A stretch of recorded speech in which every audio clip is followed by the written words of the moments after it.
2 in the next video without voiceover. We did well in the last video, unlocking the command artifact, and we're going to continue this run and see how far we get.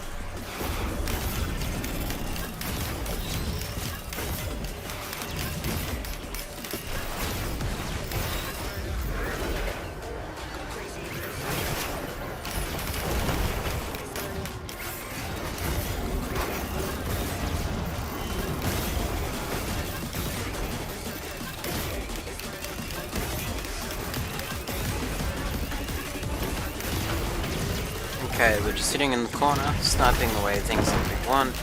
We obviously don't want anything near us. And our damage is high enough to keep things at a distance quite easily.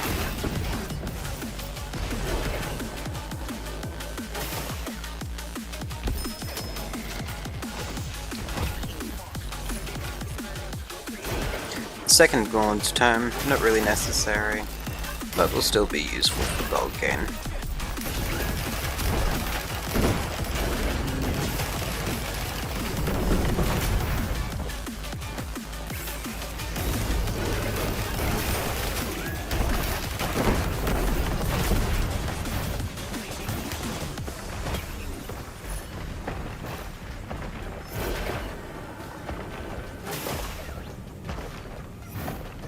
Just keeping our eye open for any chests, so once we activate the teleporter, we know where we need to head. And we're just going to take out the boss. We have a fair amount of armor piercing rounds, so we're all set. We deal a lot of extra damage to the boss.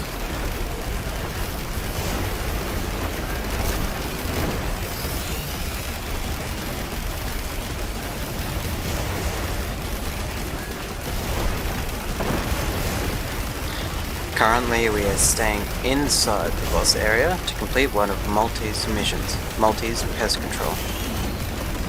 Even though 3 of the Beetle Queens spawn, we only need to just stay inside of the teleporter for 2 of them.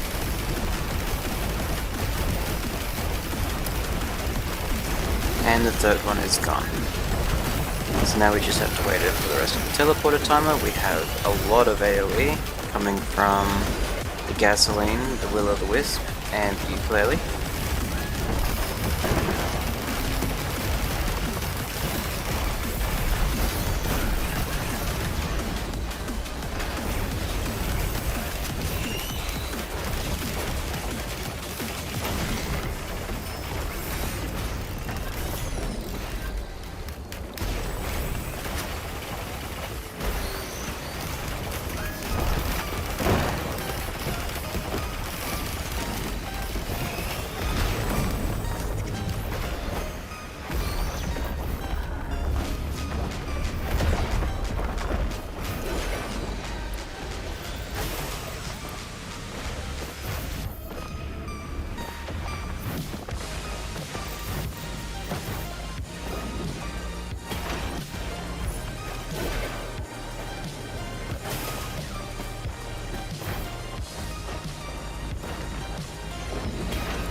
Okay, so from here the run gets a little bit quieter.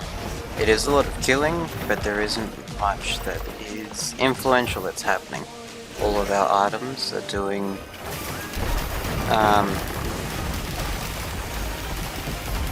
everything that they need. We have regen, we have lifesteal, we have defensive items, and a large amount of offensive items.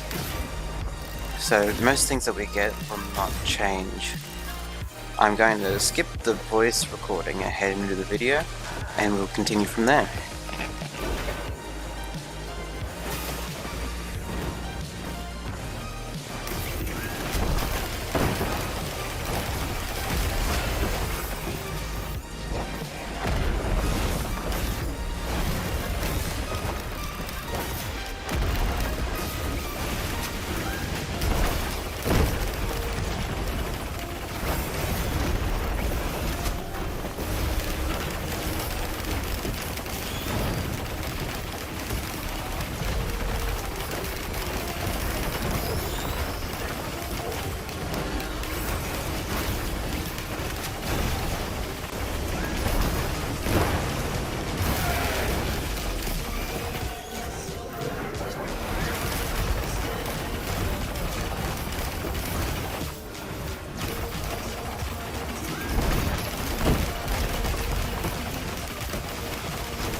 Okay, potentially one of the least favourable spawns, as well as we have some Templars.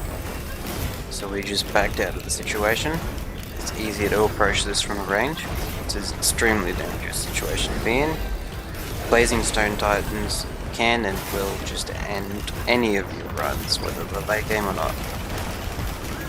So we're waiting for the laser beams to be off cooldown, and we're just hitting them from a range and do what we can.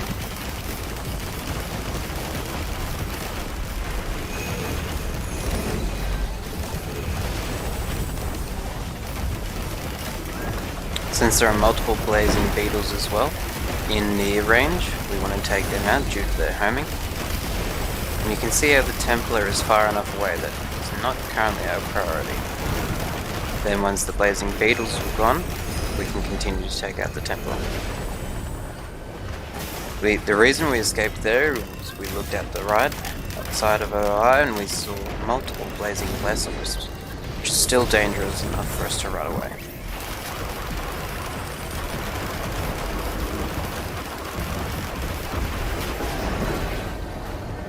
So now we're going to just run past the Lesser Wisps and loop back around.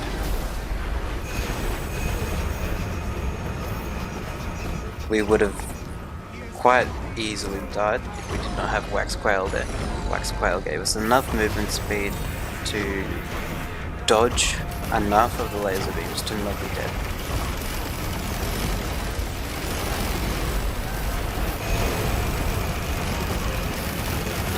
With our Mega Leech, we were able to tank one of the beams. And with our loop, we were able to take out a Celestine.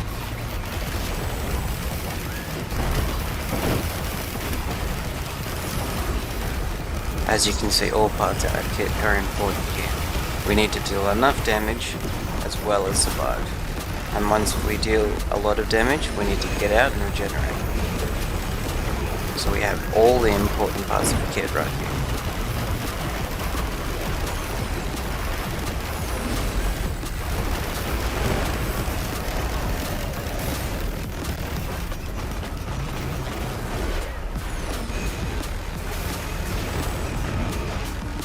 As you can see, that just upcut destroyed our health bar, even when we didn't expect it. We can come back in with the Mega Super Leech and regenerate all our health. Luckily, for a combination between a Guillotine and the Super Leech and all of our defense, we were able to survive the three Blazing Titans.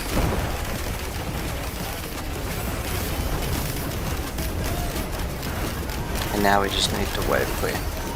There are still many dangerous units, some blazing and others overloading, that we need to take care of.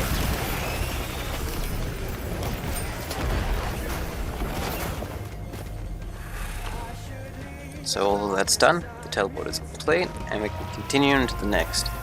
The voiceover continued here because it was a very difficult moment, and we'll skip ahead in the video again to the next boss.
Okay, so compared to the last boss, there are a couple of considerable item changes. Razor Wire has a good amount of proc chance to start our proc chains.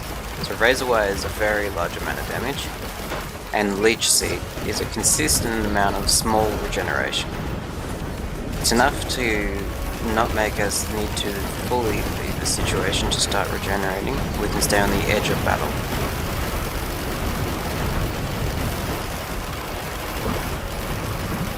As you can see here, we have a lot of ones coming out of us, and it still doesn't even feel like it's enough. And that's why Leech Seed isn't a very great lifesteal item.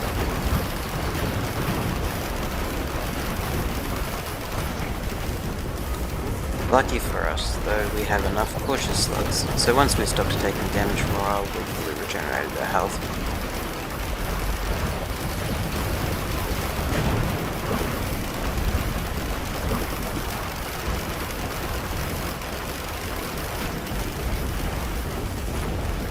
Okay, so the Clay June Strikers are dealt with.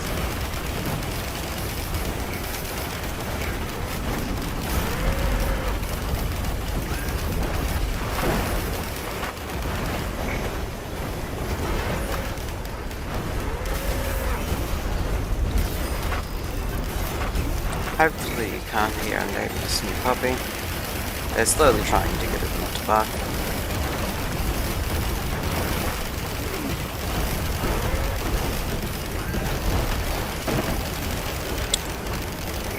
The situation there was actually extremely dangerous to stay in. We weren't regenerating enough health compared to how much we were losing.